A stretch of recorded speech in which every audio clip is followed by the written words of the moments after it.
Welcome साथियों, नमस्ते। आज के नए टॉपिक में हम जो फोर व्हील ट्रैक्टर होते हैं उसके ऊपर थोड़ा डिटेल में बात करेंगे। पहले एक एपिसोड में मैंने कहा भी था कि इसको अलग से डिस्कस करेंगे तो फिर हम ज़्यादा अच्छी तरह समझ सकते हैं। दो तरह के ट्रैक्टर बन रहे हैं। एक तो टू व्हील ड्राइव तो हम लोग यूज़ कर ही रहे हैं। एक होता है फ्रंट असिस्ट जिसको हम फोर व्हील ड्राइव बोलते हैं। एक होता है असली फोर व्हील ड्राइव जिसका अगला पहिया पिछला पहिया एक ही साइज का होता है। इस वाले में अगला पहिया छोटा होता है, पिछला बड़ा होता है और आगे वाले व्हील स्टीयर करते हैं। इसमें व्हील स्टीयर नहीं करते,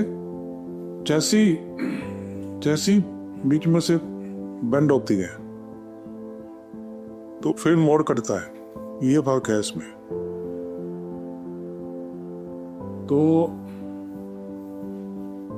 हमारा जो मकसद है फोर व्हील ट्रैक्टर का वो क्यों पैदा हुआ कि हमको स्लिप, जो व्हील की स्लिप है उसको कंट्रोल करना था। कुछ तो वो वजन वगैरह से कंट्रोल होती है मगर फिर भी पूरी नहीं कंट्रोल होती। अगर स्लिप होती रहेगी तो एरिया कवरेज कम होता है, उसकी वजह से डीजल उसी एरिया में ज़्यादा लगता है उतना ही काम करने में। और ये जहाँ पर जमीन पहली बड़ी आबाद करनी है या जमीन थोड़ी हैवी होती है यानी कि काली मिट्टी की होती है, वहाँ पर उसको फायदा मिलता है फोर व्हील ड्राइव से। फोर व्हील ड्राइव से अगर हम कहें कि जमीन को अगर हम एक ही पीछे वाले पहिए में वजन बढ़ाते जाएं टू व्हील ड्राइव में तो जमीन को दबाएगा भी ना। इसको बोलते हैं कंपैक्ट करना। तो फोर व्हील ट्रैक्टर में आगे पीछे वजन डिवाइड होने की वजह से जमीन की जो के ऊपर दबाव पड़ता है वो कम पड़ता है। तो कई जगह ऐसी होती है जहाँ पर टू व्हील ट्रैक्टर नहीं पहुंच सकता, वहां पर फोर व्हील ड्राइव पहुंच जाता है। तो हम इस ट्रैक्टर के ऊपर ज्यादा फोकस करेंगे क्योंकि ये हमारे एरिया में ज्यादा चल रहा है। और असली फोर व्हील ड्राइव ये है जिसके आगे पीछे व्हील बराबर होते हैं। ये फ्रंट असिस्ट है। ये फ्रंट असिस्ट क्यों बोलते हैं ये हम इसके ऊपर आज थोड़ा फोकस करेंगे। ये देखिए कि दोनों पहियों में पावर है। अब दोनों को समझो 10 किलोमीटर की रफ्तार पर जाना है तो ये तेज घूमेगा या स्लो घूमेगा, इतना तो आप समझते हो ना।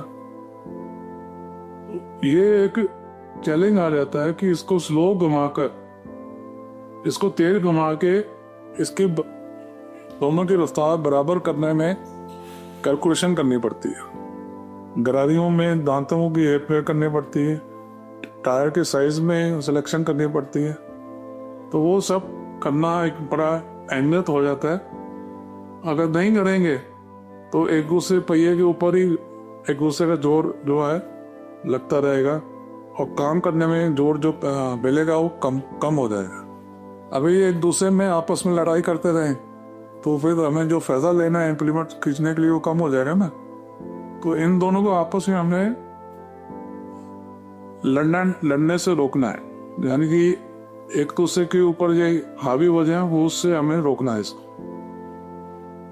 ठीक है जी। दोनों आपको ये पता है कि दोनों एक ही किलोमीटर स्पीड से चलाने के लिए हमें कैलकुलेशन करनी पड़ेगी। अगर नहीं करेंगे तो नहीं होगा। मगर एक चक्कर में ये कम दूरी जाएगा, ये एक चक्कर में ज्यादा दूरी जाएगा। मगर अब हम जो कैलकुलेशन करते हैं, हमने सोचा कि कैलकुलेशन जब हम कर रहे थे तो ये कभी भी ये दोनों बराबर स्पीड में कैलकुलेशन में नहीं आ रहे थे।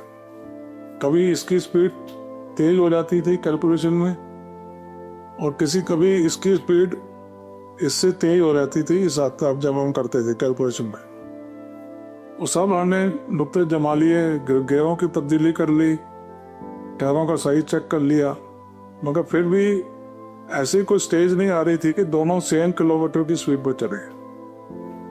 तो फिर हमें कोई डिसीजन लेना पड़ा कि ये इसको धक्का मारे या ये टायर इसको खींचे,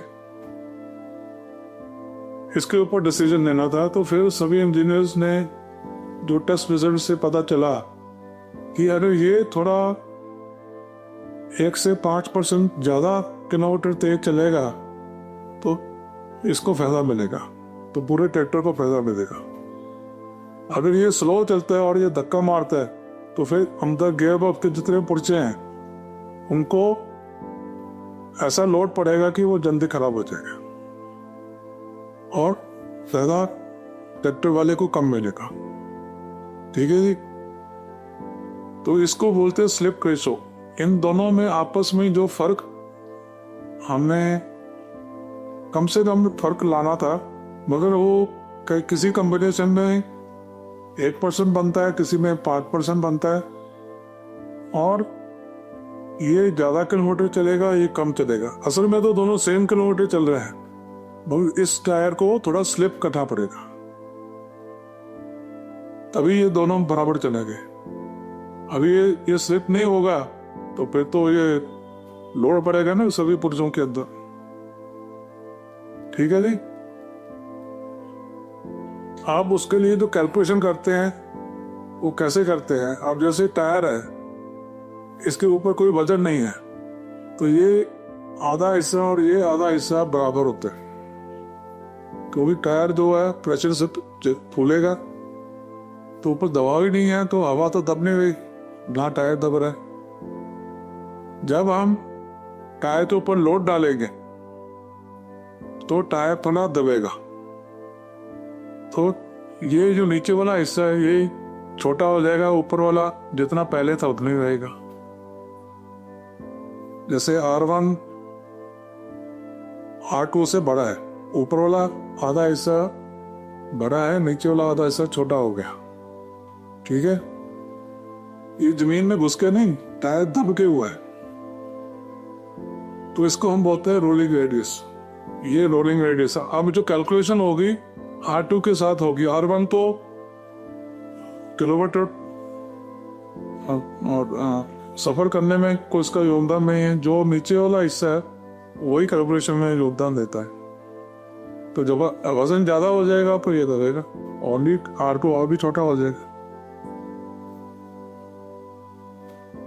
तो इसमें हमने एक अंडरस्टैंडिंग ले ली कि अगला एक्सल हमेशा थोड़ा ज्यादा किलोमीटर की रफ्तार में सेट होगा, पीछे वाला कम रफ्तार में सेट होगा, मगर आगे वाला जितना एक्स्ट्रा है वो उसको उतनी स्लिप लेनी पड़ेगी। ठीक है। तो ये फॉर्मूले से हमने 4 व्हील ड्राइव तो कर दिया, मगर खर्चा कम किया। कोई बहुत नया डिजाइन नहीं बनाना पड़ा। जो 2 व्हील ड्राइव की जो चेसी है उसी में आगे वाला एक्सल नया लगा दो और उसको पावर दे दो, तो हमारे 100 में से 90 पुर्जे तो कॉमन हो गए, 10 पुर्जे नए लगे। ठीक है। तो हमें फैक्ट्री में इस ट्रैक्टर को बनाने में फायदा मिलता है। और ये ट्रैक्टर क्योंकि अगले टायर छोटे हैं तो ये थोड़ी जगह में मर जाता है 4 व्हील के मुकाबले में, और ये पकड़ अच्छी बना लेता है। मैन्युफैक्चर करना आसान हो गया क्योंकि 90% पुर्जे तो 2 व्हील वाले ही यूज हो जाएंगे। और इसकी जो सर्विस करनी है, क्योंकि पुर्जे 90% कॉमन है, थोड़े पुर्जे ही स्पेशल है, तो हमें पुर्जों को अदला बदली करने में कभी कब जरूरत पड़ जाए तो जल्दी बन जाते हैं।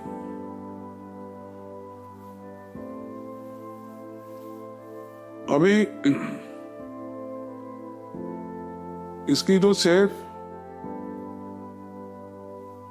इसकी अब कुछ ऑपरेशन करने में, इसको यूज करने में कोई हदायतें, कुछ रूल सिस्टम बन गए। जो इंस्ट्रक्शंस हैं उसको आप फॉलो करेंगे तो आप इसको ज़्यादा फायदा उठा सकते हैं,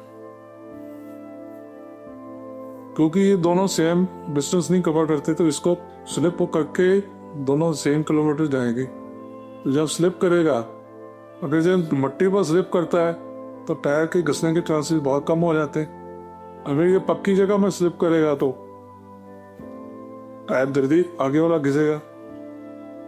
इसलिए जब हमने पक्की जगह में चलना है तो ये 4 व्हील ड्राइव को न्यूट्रल करना है। खाली उतनी देर ही यूज करो, अगर कोई हमें ड्राइवर चढ़ना है या कोई चढ़ाई करनी है, छोटी चढ़ाई, उतनी देर आप इसको यूज कर लो 4 व्हील में। मगर जैसे ही वो आपकी जरूरत पूरी हो जाती है, इसको आप न्यूट्रल करो, फिर ये स्लिप नहीं करेगा, फिर क्योंकि ये फ्री घूमेगा ना फिर। तो अगर हम इसको पक्की जगह में भी 4 व्हील ड्राइव यूज करके रखते हैं, लगा के रखते हैं, तो ये आगे का टायर जल्दी घिसता है। ये बहुत बड़ी लोग कंप्लेंट भी करते हैं कि मेरा आगे टायर बहुत जल्दी घिस गए, मगर उनको ये समझ नहीं आती कि उसके ड्राइवर ने या जो भी ट्रैक्टर चला रहा है उसने कहीं ना कहीं गलती जरूर की है, नहीं तो ये ऐसे हो नहीं सकता। और जब हमने जब ट्रैक्टर चेंज के टायर नए डालने हैं, क्योंकि हमने जो कैलकुलेशन की थी तो ट्रैक्टर की जो मार्का है उसके बेस पर की थी। हर मार्के हुआ ट्रैक्टर वाला हमें अपने स्पेसिफिकेशन देता है, उससे आप कैलकुलेशन करते हैं। को पहली हिदायत तो अगर यही है कि आपने अगर गुडियर के टायर उतारे हैं तो आप गुडियर के ही ट्रैक्टर टायर दोबारा लगाएं। अगर नहीं लगाएंगे तो आपको ये कैलकुलेशन को दोबारा वेरीफाई करना पड़ेगा। अगर आपने खाली अगला टायर चेंज कर दिया, पिछला नहीं किया, तो आपको इसको बहुत ज्यादा एहतियात से चलाना पड़ेगा, ताकि ये पक्की जगह में बिल्कुल आप 4 व्हील ना यूज करें, नहीं तो नया टायर भी जल्दी घिस जाएगा। क्योंकि ये बड़ा कैलकुलेशन के हिसाब से ये टायर आपने नया डाल दिया, ये कुछ घिस चुका है, ये अब बिल्कुल फ्रेश है, तो इसमें स्लिप प्लस हो जाएगी। तो स्लिप प्लस होने का मतलब होता है कि जल्दी घिसे। तो ये चीजें अगर आप कंट्रोल करके रखते हैं, समझ लेते हैं, तो आपको इस ट्रैक्टर का बहुत फायदा मिलेगा। आपको हॉर्स पावर बढ़ाने से पहले आप 4 व्हील ड्राइव इस टाइप का ट्रैक्टर लें, तो आपका जो कल्टीवेटर का काम है, हैरो का काम है, लेजर लेबर का काम है, ये आप कम से कम 25% ज़्यादा कर सकते हैं। आपको हॉर्स पावर बढ़ाने की जरूरत नहीं पड़ेगी। और ये 4 व्हील ड्राइव जो ट्रैक्टर है, इसमें तकरीबन ये पूरा एक नया डिज़ाइन बना, बहुत ही कम पुर्जे हैं इंजन को छोड़ के जो 2 व्हील के साथ इसका मेल खाते हैं। तो पूरा एजेंसी को नए पुर्जे रखने पड़ेंगे और महंगा बनता है, मगर एकड़ के पीछे, एरिया के पीछे जितना ये काम करके देता है वो एक्स्ट्रा करता है। उसके हिसाब से तेल इसका खर्चा घंटे या एकड़ के पीछे कम होता है, और एकड़ के पीछे टाइम कम लेगा। मगर जिसका अभी चलन हमारा इंडिया में नहीं शुरू हुआ है, तो इसका जब आएगा फिर देखेंगे। Thank you.